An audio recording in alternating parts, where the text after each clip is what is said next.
What up, football family? Welcome to the Fantasy Football Show. I am your host, PL Coulter. All right, ballers and ballettes, it's week 9. We're hitting into that second leg of the fantasy football season. Seems like time is flying like a G5, but I digress. This week we got injuries. We got studs on bye. We have matchup problems for some teams. We got people fighting for playoff positions and people fighting to get into playoffs, people fighting to hold on to the playoff positions. And you know what else you got? You got your fantasy football show to give you some hot waiver wire picks to help set that lineup for week 9 and keep you in that playoff hunt. All right? So let's get started. All right, we're going to start off in Jerry World, a.k.a. Dallas, Texas, or Arlington, if you want to be specific, to check out Mr. Laurent Robinson, wide receiver of those said Cowboys. Now, Robinson, if you remember, my homeboy Rodrigo Alcaraz, a.k.a. I Just Wet My Pants, a few episodes ago, put Robinson on your radar. Now, since then, the Cowboys had a bye week, so I can understand if someone did pick him up, he was an expendable piece to get benched to pick up someone else, and he's probably still sitting out there on your waiver wire. If he is, put this on pause, pick that brother up. Why? I'm glad you asked. Well, it looks like Robinson is actually going to be the real deal, and it looks like he's building a real good rapport and a good chemistry with starting quarterback Tony Romo. In Robinson's 4 games of action, he's averaged over 70 yards a game and has 2 100-yard games and even a 70-yard touchdown last week against the Philadelphia Eagles. Now, this is as a slot receiver, as a third wide receiver. Now, don't let the third wide receiver fool you, though, because in that game versus the Eagles, Robinson got all of the looks, all of the targets. Miles Austin and Dez Bryant combined for 0 looks in that first half. Now, in a couple of games prior to that, especially the game against Detroit, Robinson was targeted several times as well from Romo, and Romo seems to trust him.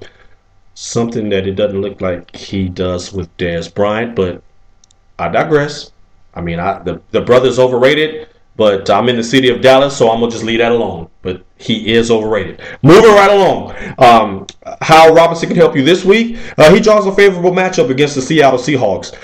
For one, Seattle was pretty stout against the run. Dallas likes to pass, and Seattle's given up close to 240 yards a game passing. What's there to think about? Get that brother in your lineup. Now, moving on up to Massachusetts, we're going to take a look at the return of Mr. Kevin Faulk, slash running back, wide receiver, gopher, confidant, security blanket, safety net, all of the above for the New England Patriots. We all know that Tom Brady relied on him heavily throughout his career as an all-everything back. He's very intelligent. He gets it done on the ground. He gets it done through the air. He's great in blitz pickups. So he's an every-down type of back. He's missed the last year or so with a leg injury and just was activated from the PUP list last Sunday against the vaunted Steelers and their defense. His return, how did it go? He was very, very consistent. He was predictably Kevin Faulk. Over 30 yards rushing, 5 catches for 20 yards. Now, Faulk, he also has a favorable matchup this week against the New York Giants and their 27th ranked run defense. Now, with that being said, let me pause for a second. Now, am I saying that Faulk is going to get you 100-plus yards rushing? Absolutely not. What I am saying is that his line across the board should be so steady and so consistent that it shouldn't matter.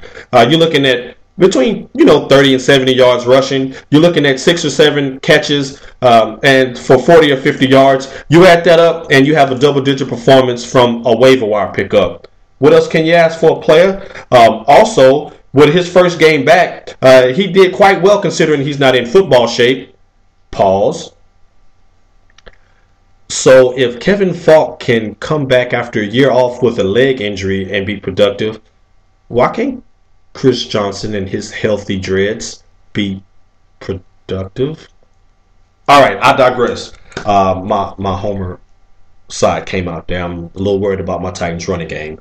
But getting back to Faulk, with him coming out and having such an impressive showing, knowing that he's not in football shape, that bodes very well for the owners of him going forward, because as he gets acclimated, as he gets back into football playing shape, his time on the field and his productivity should increase. So Faulk may be a person that you pick up as a bye week replacement, but you keep on the roster, especially if you have playoff aspirations. He will be a quality fill-in should one of your starters go down. All right. Now, sticking with the running backs, we're going to take a trek on over to Cleveland, Ohio to check out Mr. Chris Ogbonnaya, third-string running back for the Cleveland Browns. Now, just less than a month ago, Ogbonnaya was on the Houston Texans practice squad. Ironically enough, this week he goes back to Houston to get the start against those said Texans. The reason why he's starting, Peyton Hillis, probably out again this week. And on that note, he gets the rest of the season homer alert. He's done. The Madden Jinx has done that brother in. Get him out of here.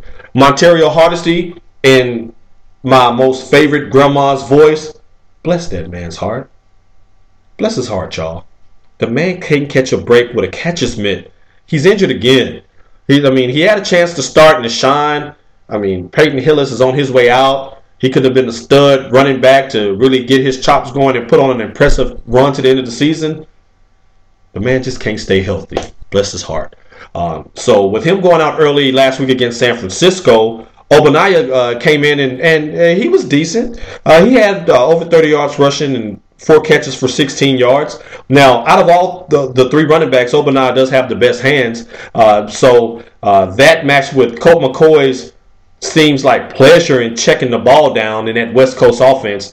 Looks like as a bye week replacement, he should get you a pretty solid stat line, at least double digits, and maybe possibly even more if Houston jumps out on top of them and they have to do a lot of throwing in the second half to either A, keep it competitive, or to get you some garbage time points. Now, Hardesty's injury probably won't keep him out long. Neither will Hillis. So Ogbonnaya, at least for this week, will be a solid play, but he's probably not somebody that you want to keep on your roster long term. Get that brother in there this week. Next week, when your bye week player comes back, get him out of here. All right? Now, moving right along, we're going to take a trek over to Kansas City, Missouri, and take a look at rookie wide receiver Jonathan Baldwin. Now, Baldwin, in his second week of action, actually had a pretty solid showing on Monday Night Football. 5 catches for 82 yards and a 39-yard touchdown. That was impressive, but that's not really the reason why he made the show. Anybody can have a one-week wonder type performance, but there's a lot of things trending in a positive light or positive way for the Chiefs offense as a whole. For one, they're starting to score some points. Number 2, the offensive line is starting to protect Mike Castle, which means that his productivity is going up. Now, if the quarterback's productivity is going up, so are the wide receivers. That means Dwayne Bowe is turning back into the beast that he was last year, which means the defenses have to pay special attention to him, which means you have a 6'4", 228-pound Jonathan Baldwin in your slot, just totally taking advantage of the linebacker and safety that's trying to cover him.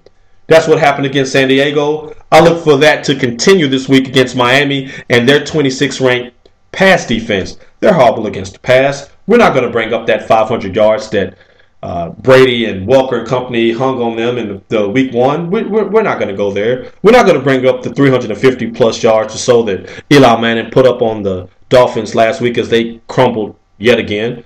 Or we're not going to bring up the fact that Kansas City's on a tear now and the first team to have a tie or share for first place after 8 weeks after starting 0-3.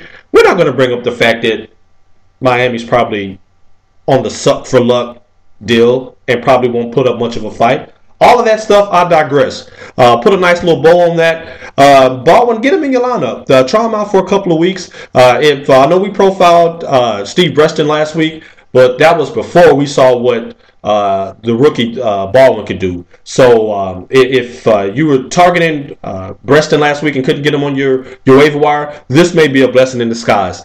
Get Baldwin in your lineup.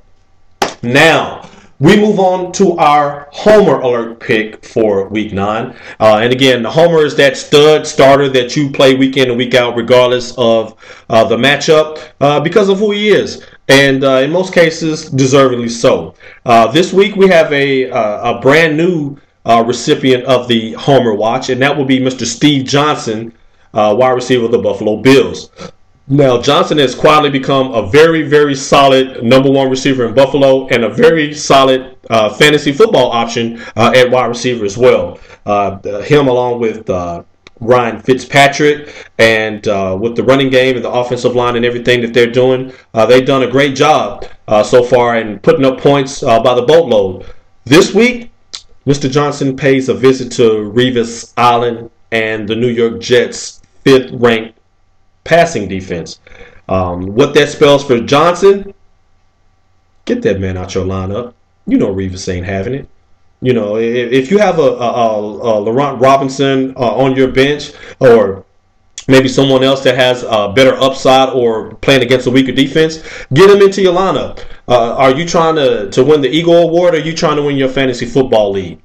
All right? So with that being said, of course, I'd like to follow up on last week's viewer poll. Last week we put a question out there.